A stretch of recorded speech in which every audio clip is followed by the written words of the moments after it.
अस्सलाम वालेकुम नाज़रीन, मैं हूं सलवा स्नैन और आप देख रहे हैं Surya news HD।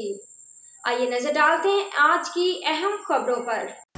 Karachi Sindh bar council के तमाम कामयाब वकला को हाजी मलिक मोहम्मद असलम और दीगर की जानिब से तहे दिल से मुबारकबाद पेश करते हैं।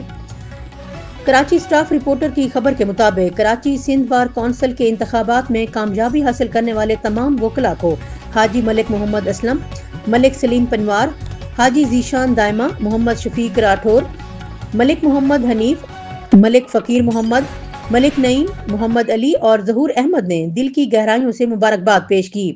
इन रहनुमाओं ने अपने मुश्तरका बयान में कहा कि सिंध बार कौंसिल के कामयाब उम्मीदवारों की कामयाबी वकला बरादरी के एतमाद और उनकी अनथक मेहनत का सबूत है।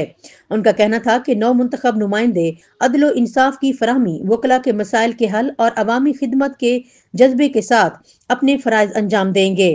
हाजी मलिक मोहम्मद असलम ने इस मौके पर कहा कि कामयाब उम्मीदवारों पर बड़ी जिम्मेदारी आयद होती है कि वो इंसाफ के निज़ाम को मजीद मजबूत और मौसर बनाने के लिए अपना किरदार अदा करें।